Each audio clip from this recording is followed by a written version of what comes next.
understanding is you have been to China, talking to the Chinese government for 6 times already. Yes. And I And that did you not, have met them 15 or 16 times. For Yes. what reason, we do not know. Are you becoming a fifth columnist of the Chinese in this country?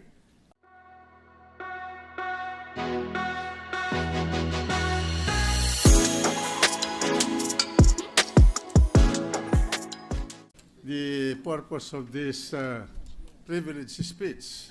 Today, somebody in this chamber was in the headlines for meddling in foreign affairs. And probably this is one way to camouflage it. But just to set the record straight, this is the first time in my whole career as a senator that I was accused of railroading or pressuring people in this Senate. Isn't it a fact, Your Honor, that you appeared in that caucus late?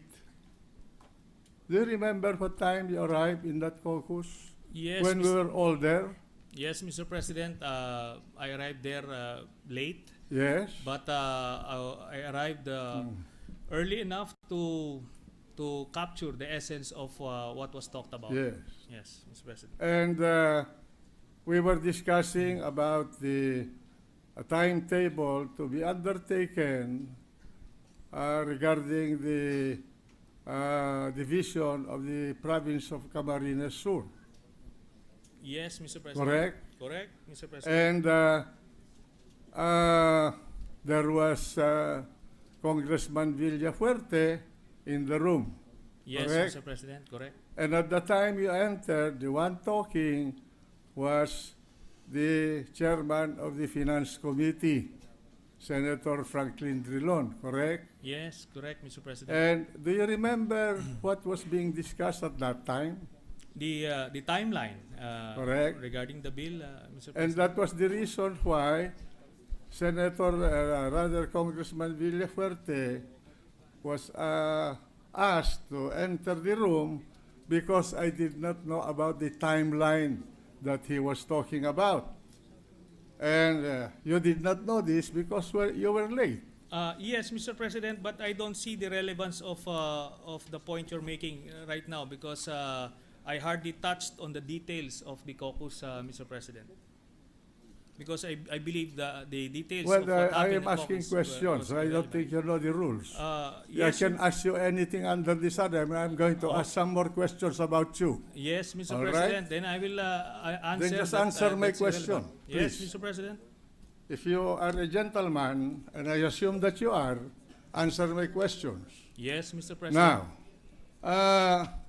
isn't it that at that point, it was Senator Drilon who was discussing the timeline with Congressman Villafuerte when you entered the room?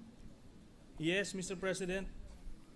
And did I say anything to pressure you to favor one side or the other? Precisely, Mr. President. That's not the point. After Senator Drilon spoke, I registered my opposition on the bill, and the Senate President brushed me off.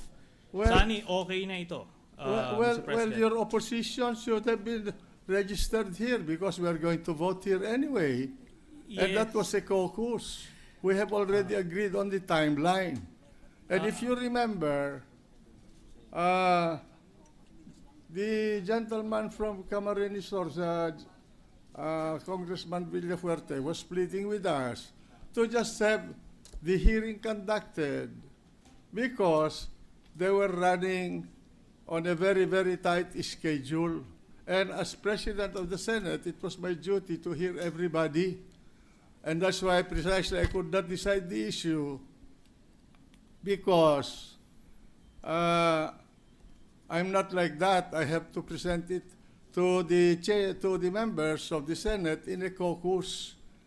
And whatever is decided by the caucus, I abide by it, even during impeachment. Were you not present in these caucuses? Is there any instance where I ask you or any one of you to vote according to my wishes? Mr. President, I'm asking you a question. that's irrelevant from this. I can cite several instances. You know, it's irrelevant because Yes. you are telling falsehoods here. I take exception to that statement. I Mr. am President. saying you're telling falsehoods here Well, because there are records of our proceedings. well, Mr. President, All right. okay. Isn't it a fact that you are angry at me because you were asking me for an additional budget for your oversight committee and I did not allow it? No, that is a falsehood, All Mr. right. President. Okay, but the record is Which such record? now. Which record, Mr. President? Which record, Mr. President? Can, if you want, if you are actually daring this representation, Mr. President, for us to take out the list that detailed the actual budget for all the oversight, we can go there, but I'm not inclined to, Mr. President. You know, Mr. Senator, I was the one who took you out of the rut where you were imprisoned in Camp Crame. I never did this before. I went out of my way to talk to people so that you can get back here in the Senate, and I guaranteed your presence here. But I'm not saying this because Precisely I want you're you saying to it, Mr. owe President. any favor to me. I'm just putting that on record to show the character of each one of us here. Okay, second, I'm sure that you resented my statement when we were in the cabinet, when you were presenting your supposed position as against the position of the Department of Foreign Affairs, when President Aquino invited me to attend a cabinet meeting on the Scarborough problem, and I told you, who authorized you to make a backroom negotiation with the Chinese for the Scarborough? Yes, and the And you were President... telling me about treason, remember? Yes, and That the President Secretary of just a minute. answered you directly that he authorized me. He told it in your face, Mr. President. What? Yes, that's correct. Oh, that's correct. I but- accepted that because I precisely. did not know that you were authorized. But the fact is that I asked you, whom did you talk to in China? I don't need to report to the Senate President, Mr. President. You have a duty I am to not, report what you do obliged. as a senator to this chamber. And in fact, you have a duty to notify the office of the Senate President when you leave this country to go abroad. But I did And not... the only time that I have authorized you is one time. I do not know how many times you have been to China. My understanding is you have been to China talking to the Chinese government for 6 times already. Yes. And I And that did you not... have met them 15 or 16 times. For Yes. what reason?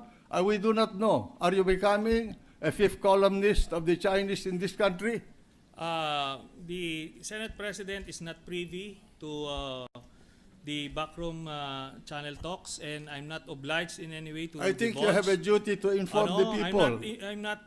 I have already informed the people, but not the Senate President. I'm not obliged to report to the Senate President, and all this line of questioning is irrelevant again. And should this line of questioning continue, I will have to say that I will refuse to yield anymore the floor. No, I'm asking you. I'm asking you a question. You went to China. You asked the ambassador of the Philippines there, Madam Brady, for a meeting, and you said, do not take notes during our conversation. And you called the Secretary of Foreign Affairs a traitor. In fact, you told me that he committed treason.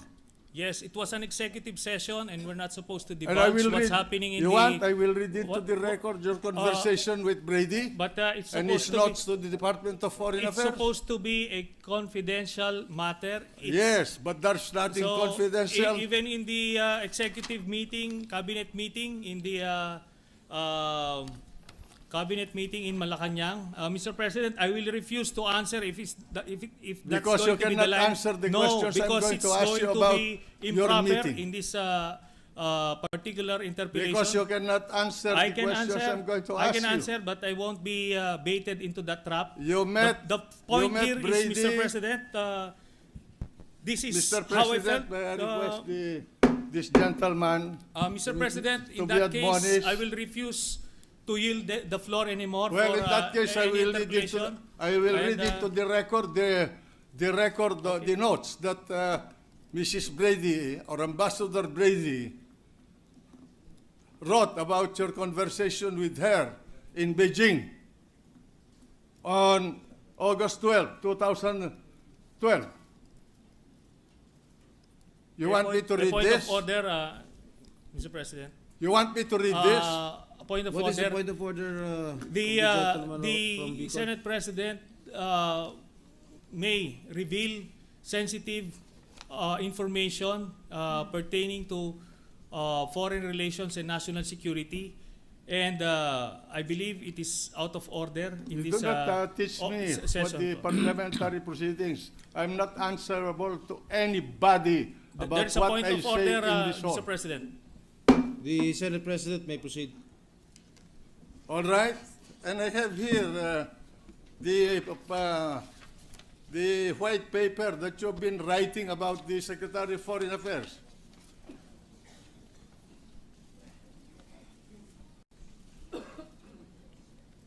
August 17 2012. He cannot take the hit. He's a coward. Senator Trillanes requested that no notes be taken. That's one. Two, what the Chinese want is to tone down the rhetoric. He met the night before Mr. President. with the senior Chinese Point of order, Mr. MFA President. officials. Mr. President, excuse The me, point of permission- order. Yes? Mr. The President. gentleman from Taguig. Just a point of inquiry and a point of order. Senator Trillanes had the floor, and he refuses to answer more questions. So the Senate President has all the right to continue and to speak if he rises on a point of personal privilege. Well, But- then I will take the... Yes, Mr. President. My apologies, sir. I'd just like to also mention that I am sad that this discussion is taking place, and I understand, sir, the sensibilities. But may I also just put on record that, or ask the chair, the Mr. President, that if some of these things we're discussing now affects national security, although I deeply regret that this is happening, I deeply understand, Mr. President, the sensitivities being taken place. Your Honor, I've been Yes, sir. in charge of national security in this country before you were born. And I know what I'm talking about. Yes, Mr. President, I'm just saying that since we are entering an emotional phase of the discussion. No, I'm not Mr. emotional. Well, The truth must be told. anyway, Mr. President, no one can stop a senator from standing up and saying his I piece. did So not start this, you know. If Yes, you Mr. start a President. fight with me, then I'll take you on. yes, Mr. President, I'm not objecting now because he has the right to take the floor on his own time now. I'm just a very humble reminder, sir, that if it is a executive session or if this was told in confidence, No, I'm or going this to affects speak national. to the Filipino Mr. people President. about this. Thank you, Mr. President. Yes, the Senate President has been accused by another colleague. I will just read I think these we'll let notes the, of Mrs. Brady We'll let the Senate about President continue. this meeting with Trillanes in Beijing. And one, Senator, this is dated 17 August 2012. These are notes made by, I have it here with me, the official copy. But I had it enlarged because I have a problem with reading. And I will read it to you. Yes. This is my own time now. One, Senator Trillanes requested that no notes be taken. Two, what the Chinese want is to tone down the rhetoric. He met the night before with senior Chinese MFA official, Ministry of Foreign Affairs. Three, Senator was initially approached by Executive Secretary. Four, When he got involved, it was in the height of the problem. He had to find out what was happening, so he tried to see whether it was a move of the Americans.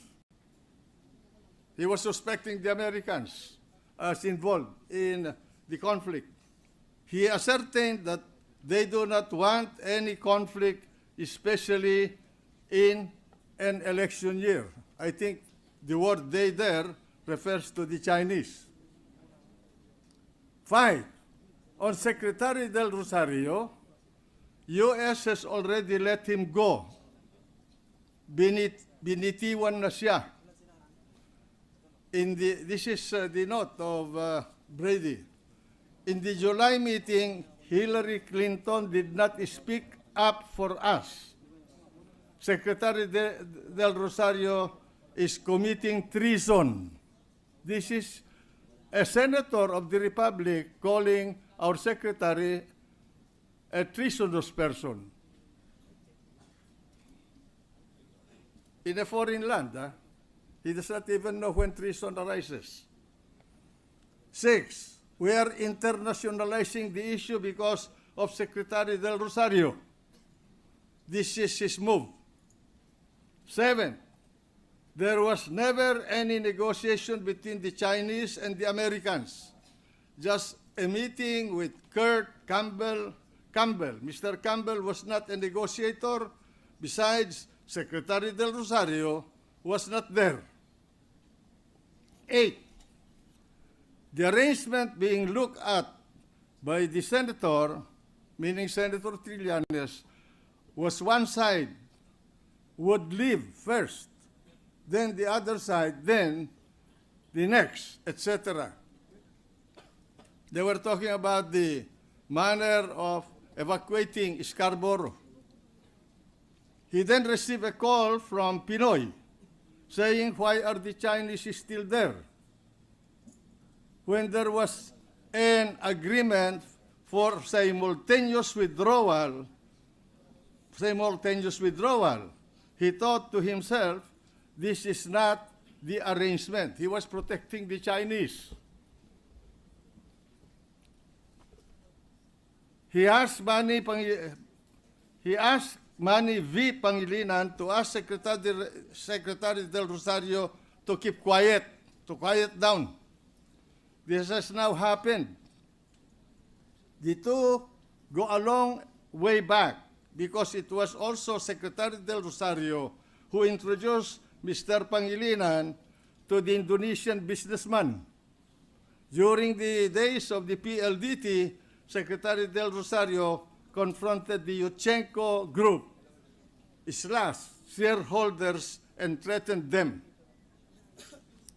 This is a senator talking back against a cabinet member. 10, the 2+2 meeting in the U.S., Mr. Pangilinan was paying a lobby group to get that meeting. This is number 10. It says the 2+2 meeting in the U.S., Mr. Pangilinan was paying a lobby group to get that meeting. I do not know what that 2+2 meeting was all about. We thought all along it was with the accord of the U.S. 11, DFA was the one who kept releasing press articles. Now the press is turning their back on Secretary Del Rosario. In this way, he is being marginalized. The release of the picture of a man planting flag on Panatag is from the 1980s, so this was rehashed. On the Hasa grounding of the Chinese frigate, there was supposed to be no press release. But when the DFA got hold of it, it released it to the media. The ramming was also an incident that was released to the press. Trillanes wanted everything that was happening in Scarborough to be made secret so that it will protect the interest of the Chinese. 12. Mr. Pangilinan and Secretary Del Rosario wanted to create an event. He was accusing these two of manipulating a war condition to divert attention from the Reed Bank. The findings there were not substantial, so Mr. Pangilinan asked the Chinese group not to release the findings. They needed time to ensure that they can recover their investment first, sell off to another buyer. Imagine. What a senator. Nakakahiya. There were alarmists. 13. There were alarmists in the palace meeting when Secretary Del Rosario presented the invasion of Luzon. I was there. This is not a total falsehood. So nabilog ang ulo ng lahat. You saw this in the meeting. Even Senate President Enrile wanted to cut relations. This is very alarmist. This gentleman is foisting falsehood. I was there, President Aquino was in front of me. I was directly in front of him, and he was the Secretary of Foreign Affairs, poor Secretary of Foreign Affairs, who was being pilloried by this novato in foreign relations, accusing him of not knowing his job. And I said, I support the position of the Department of Foreign Affairs. We should involve our allies and friends in this discussion because we cannot handle the Chinese on a bilateral basis. But he was insisting on a one-on-one dealings with China. What bargaining position do we have? He's supposed to be a trained military mind, but he does not know anything about military strategy.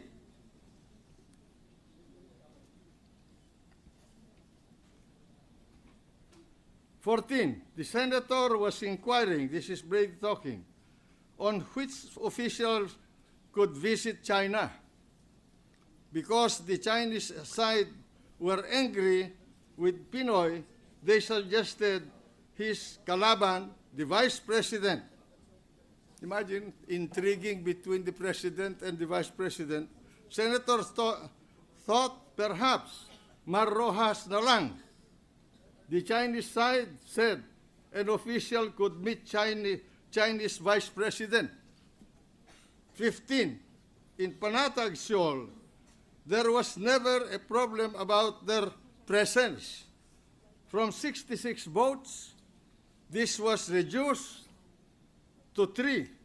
The Chinese side said they will eventually take out the rope. They may eventually have given time.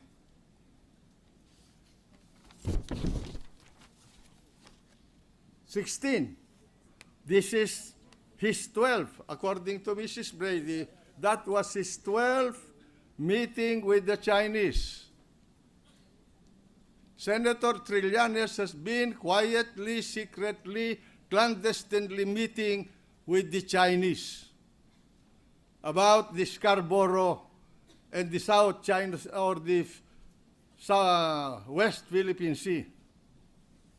Pinoy called the senator when he saw that the Chinese did not keep their word to withdraw. Pinoy did not know of the arrangements being made by the senator. Imagine talking to an enemy of a potential enemy of this country 16 times. What did he discuss with these people? Who initiated the discussion? Did he? Or did they? Did they pay for his trip to Beijing? Huh? He should answer. That's why he could not be here, because I'm going to ask him. My God, this guy is a fraud.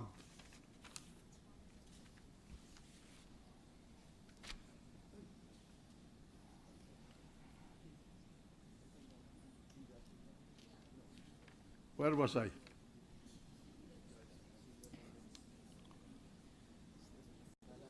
Pinoy gave his clearance to pursue. 17. Pinoy did not know that talks were suspended with the Chinese for 2 weeks. 18. Pinoy gave his clearance to pursue initiatives on back-channel talks. This is his representation to Mrs. Brady. 19. In the Philippines, no one cares about Panatag Shoal. He said to Mrs. Brady, sa Pilipinas, walang may gusto na sa atin yung panatag, yung Scarborough Shoal. Yan ang sinasabi niya. Pilipino ba yan?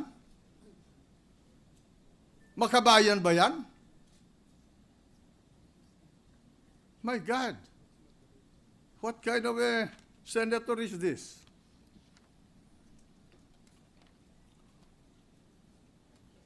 China was never going to put up a station there. Yun ang sinabi niya. Sinabi ni Trillanes. He was speaking for China. If China wanted to, they would have done so already. That was his position. He did not realize that the whole China Sea is being claimed by China. And yet he claims to be an expert in international law. Expert in security, expert in geopolitical struggle, expert in foreign relations. About Sanchez City and the garrison, their senator, meaning Trillanes, said, we also have garrison in KIG. I think this is Kalayaan Island group. Garrison ba yun? Ako ang nagpalagay nung airstrip doon para mabigyan natin ng ayuda yung ating mga sundalo doon. Pero hindi garrison yun. Hindi kagaya nung sinusuportahan niya na bansa na mayroon na mga fortification doon.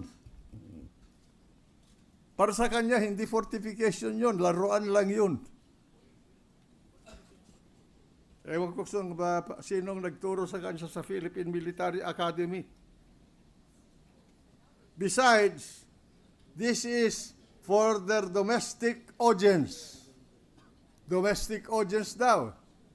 Pero kinukuha nila ang lugar natin. Pero sa kanya, parte lang ng politika ng China ito. Oh, the Chinese could have attacked our garrison if they wanted to. What a military mind.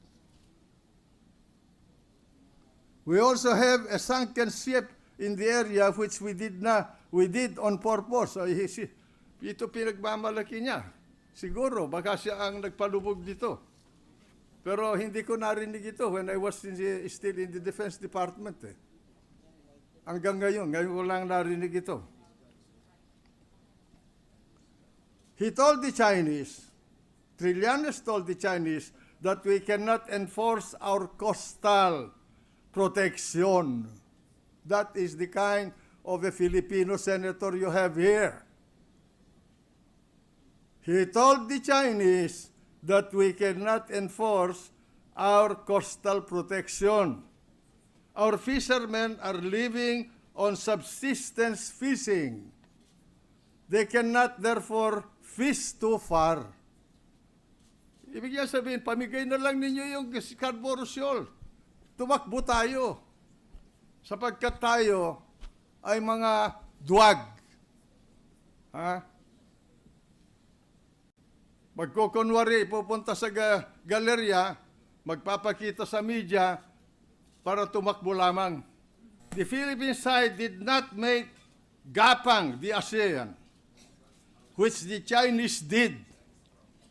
Kalahin mo, sinasabi niya dapat gapangin natin yung mga ASEAN dahil gumagapang daw yung mga inchik sa boto. Ito, yung tungkol sa nangyari sa Cambodia. Ano pa alam nitong senador na ito sa sa foreign relations natin? This guy is involving us with a major problem.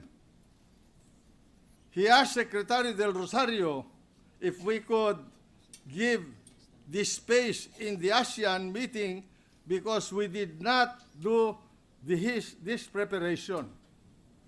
He wanted to become the Secretary of Foreign Affairs, to superimpose his mind to the judgment of the duly designated and appointed shaper of foreign policy for the country. So, now, we fought with everyone. Sabi niya, lumalaban na tayo. Ginapang ng China, pero hindi natin ginawa. Akala ko ba gusto niya peaceful, pero gusto niya makipaggapangan. On the issue of bananas and tourists, they can be fixed quickly if the Chinese leadership wanted. Ayos na ang bananas. Inayos daw niya. Pinagmamalaki niya. Siya daw ang nagpaalis ng mga 40 vapor ng China doon sa Scarborough Shoal. Yun ang pinalalabas niya eh. Pinagtatawanan lang siya. Maski sa Malacanang, marami nabubwisit sa kanya nung nandun kami, kaya lang hindi ko na sinabi sa kanya. The Chinese side suggested a visit of the OTC Secretary to China. Sinabi niya, on the Chinese ships that did maneuvers towards Philippine ship, he said, meaning Trillanes said, that these are ordinary moves that ships would do. Ba, napagkagaling naman itong admiral na ito. Senator was saying, meaning Senator Trillanes was saying that Del Rosario should be replaced by Mar Rojas. Knowing that reports are coursed through the FA, Senator said he would give an alternate channel so that communications can go directly to the palace. He arrogated unto himself to become the channel of foreign policy from him to Malacanang. I do not know whether the President knows about this. Can go ahead with bilateral. China also wants this. He was suggesting and working for a bilateral negotiation with China. And in that meeting in the cabinet, it was agreed that we should not do that. I do not want to discuss anymore the sordid matter. It's enough that I read these notes of Ambassador Brady to unmask this phantom of the opera in Philippine politics. I have here his white paper on the Department of Foreign Affairs, and I would not bother you about it. If you want to read it, I will give it to you and read it. Thank you.